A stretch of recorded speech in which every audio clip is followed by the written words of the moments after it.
Why your brain keeps falling for the same scam every single time. Narrator, your phone vibrates. The message says there's a problem with your bank account. You have 10 minutes to respond. There's a link, a warning, and one terrifying sentence. If you do not act now, your account may be permanently locked. Your heart rate rises. You stop thinking about what you were doing. You click, and only afterward do you notice the signs, the strange spelling, the unfamiliar website, the request for information your bank should never need. You tell yourself it will never happen again. But months later, a different message appears. This time, it is not your bank. It is a delivery company, a friend, an employer, an investment opportunity. The story changes, but the psychological trap remains almost exactly the same. Because scams do not usually defeat your intelligence. They exploit the automatic systems your brain uses before careful thinking begins, and until you recognize those systems, the same scam can return wearing a completely different disguise. The scam starts before you make a decision. Most people imagine a scam as a battle between a clever criminal and a careless victim. But that is not how it usually works. The scammer does not need to convince the calmest, most logical version of you. They only need to reach you at the wrong moment, when you are tired, distracted, afraid, excited, lonely, or desperate for a problem to disappear. Your brain constantly uses mental shortcuts to make fast decisions. These shortcuts are useful because carefully analyzing every message, person, price, and opportunity would take too much time. But a shortcut is predictable, and anything predictable can be manipulated. Trap 1, urgency shuts down investigation. The first weapon is urgency. Respond immediately. Only 2 spots remain. Your account will close today. Do not hang up. The purpose of urgency is not simply to make you act quickly. It is to prevent you from slowing down. When something feels threatening, your attention narrows. You begin focusing on stopping the danger rather than examining whether the danger is real. The scammer creates an artificial emergency and then offers the solution. This makes clicking the link, sending the payment, or sharing information feel like an escape. And once your brain sees an escape route, questioning it can feel like wasting valuable time. That is why the warning signs often become obvious only after the pressure disappears. Your intelligence did not suddenly return. You simply regained the time needed to use it. Trap 2. Fear makes obedience feel safe. Fear changes what feels reasonable. Imagine receiving a call from someone claiming to represent the government, your bank, or the police. They tell you that your identity has been connected to suspicious activity. They sound serious. They know your name. Maybe they know your address. Then they warn you not to discuss the situation with anyone. In a calm state, that instruction might sound suspicious, but under fear, obedience can feel safer than resistance. The brain begins asking, what action will make this threat disappear? Instead of, does this story make sense? Scammers understand this. They do not always need you to believe every detail. They only need you to become afraid enough that checking the details feels dangerous. Trap 3. Authority replaces evidence. Humans often rely on signals of authority. Uniforms, official titles, professional language, logos, documents, caller identification, a confident voice. These signals help us function in everyday life. You cannot personally investigate every doctor, employee, institution, or company you interact with. So the brain uses appearance and confidence as shortcuts for credibility. But authority can be imitated. A fake website can display a real company's logo. A message can copy official language. A caller can use your personal information to sound legitimate. The mistake is not trusting authority. The mistake is allowing the appearance of authority to replace independent verification.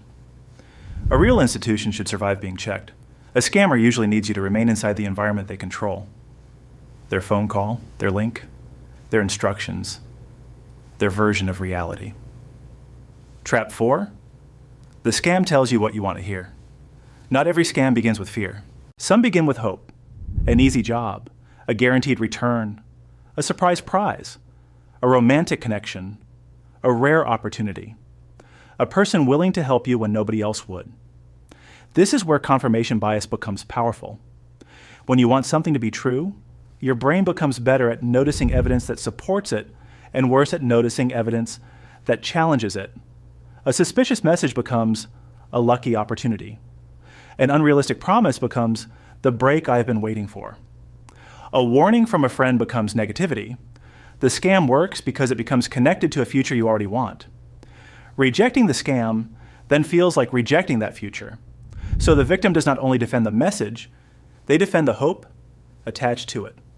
Trap 5. Small commitments lead to larger ones. Many scams do not begin with a massive request. They begin with something small. Answer a message. Complete a simple task. Share one detail. Pay a small fee. The first action may appear harmless, but after taking it, your brain begins building a story. I responded because this seemed legitimate. The next request is slightly larger. Then another. Eventually, stopping becomes emotionally difficult because stopping means admitting that the earlier decisions may have been wrong. This is the power of commitment. Once time, emotion, or money has been invested, walking away can feel like turning a possible loss into a confirmed loss. So people continue. Not because the evidence improved, but because leaving became more painful. The scammer does not need to win everything at once. They only need to keep you moving forward one step at a time. Why previous experience does not always protect you. After avoiding or experiencing one scam, people often become confident that they now understand scams. But they may only understand one costume. They know not to trust a strange email. So the next scam arrives through a text message. They know not to pay a fake bank employee. So the next scam appears as a job opportunity. They know not to trust a stranger. So the next message seems to come from someone they know. The surface changes. The emotional machinery does not. Urgency, fear, authority, hope, isolation, commitment. The same buttons are pressed in a new order. That is why memorizing every possible scam is not enough. The number of stories is unlimited. The number of psychological patterns is much smaller. The moment the scam takes control, a scam becomes most dangerous when it controls three things: your attention, your emotion, and your access to outside information. First, it captures your attention with a threat or opportunity. Then it intensifies emotions so careful thinking becomes harder. Finally, it isolates you by saying, do not tell anyone, do not contact your bank, stay on the phone, use only this link. Isolation matters because another person is not trapped inside the same emotional state. What feels urgent to you may look obviously suspicious to someone outside the situation. This is why many scammers try to separate victims from family members, bank employees, or anyone who might interrupt the story. The scam survives by keeping you inside it. How to break the pattern. Protecting yourself does not require becoming suspicious of everything. It requires creating a gap between emotion and action. The next time a message creates sudden fear, excitement, or urgency, pause. Do not use the contact information provided in the message. Open the official website yourself. Call the number printed on your card or statement. Ask another person to review the situation, and pay attention to your emotional state. Ask, what am I feeling right now? Fear, greed, embarrassment, hope, pressure? Then ask, is someone using that feeling to stop me from checking? Legitimate organizations may need information, but they should not need panic. Real opportunities can survive a few minutes of verification. Truth does not disappear when you pause. A scam often does. Final conclusion. You do not repeatedly fall for scams because your brain is broken. You fall for the same underlying pattern because the brain was built to act quickly under pressure. Trust familiar signals. Follow authority and protect previous decisions.